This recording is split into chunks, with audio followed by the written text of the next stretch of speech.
Howdy everyone, this is BDC, and today I am doing a video on two of the items I have in my defensive towers and platforms collection for Empyrion. And these guys are the two defensive platforms that I've got built. These are the Mk1 and the Mk2. The Mark II is basically a slight modification of the Mark I in that in some of the weaponry I use, or the turrets I use rather, on the Mark I, I've replaced on the Mark II with the plasmas and lasers and that kind of thing like that. So the majority of this video is going to focus on the Mark I design over here. I had gotten this idea of doing a large defensive platform after building a bunch of different types of tower bases, flak, artillery, all of those are within the collection on the workshop on Steam.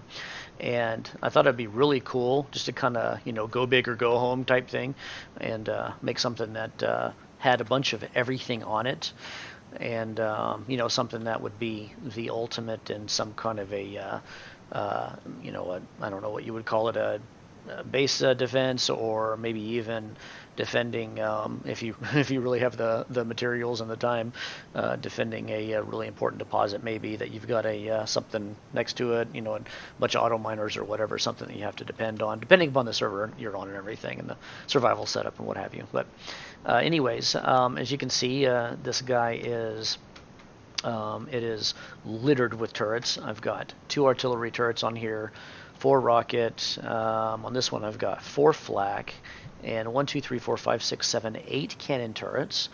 And then I've also got some small sentry turrets. It looks like I may have a full bank of 8 on these.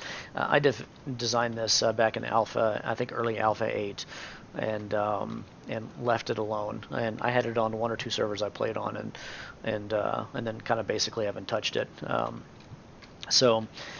I've forgotten a few of the small details on this thing.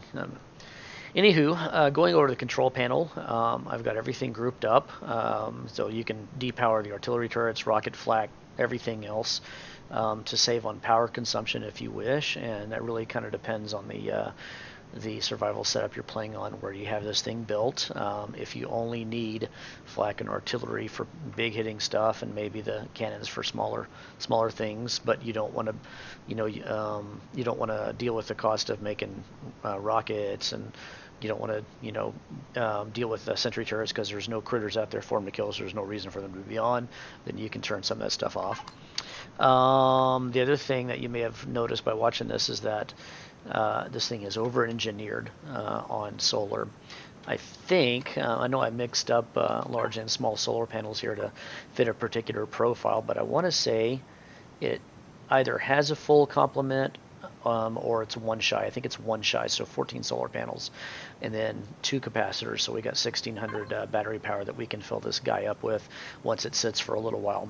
That's something I would recommend doing, by the way, when the thing is spawned in. So the average output right now looks like it's sub 6,000 on the solar. I can probably kick this up a little bit more for demonstration purposes just to see what it'll do. I think this thing probably plays closer towards an equator on a sunny day, would hit 1 megawatt or 1,000 power units. And so it's way over what this thing needs total power consumption wise. One of the things I go for on all of these towers and BAs, or excuse me, on platform BAs, is try to make them really low maintenance. I want it to where the user can spawn it in, throw some fuel in there, let it sit for a day or 2 and get some sun soaking in the battery, get it ammoed up, and then fire it up and leave it alone.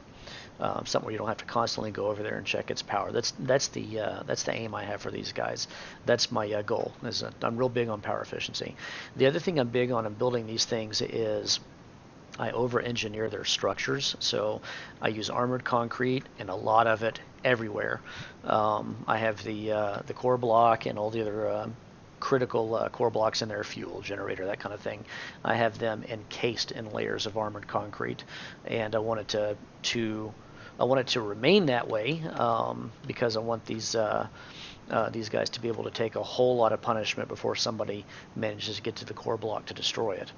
So again, these guys are the the defensive platforms, the Mark 1 and the Mark 2. The only difference between the Mark 1 and the Mark 2 is I replaced the flak with plasma turrets, and then some of the cannons, it looks like, with laser turrets, 4 of them, I believe.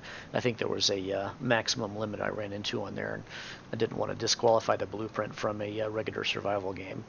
So I think that's it. I don't know if there's anything else really to look at other than unlock levels 20, and you're looking at close to 7,000 stone dust and several hundred each of damn near everything else. One difference between these two in the build might be the Arrestrum and Zescosium requirements. The plasma and laser turrets on the other guy are going to require a lot more of that. Excuse me. So, anyways, that's it. I'll be linking these two workshop items in the description, so you can check both of them out, as well as the collection. I hope you guys liked the video, and if you would, please hit that like button and subscribe to the channel. I'll be adding a bunch of videos on everything we do, a lot of Empyrion content, a lot of builds I've got out there.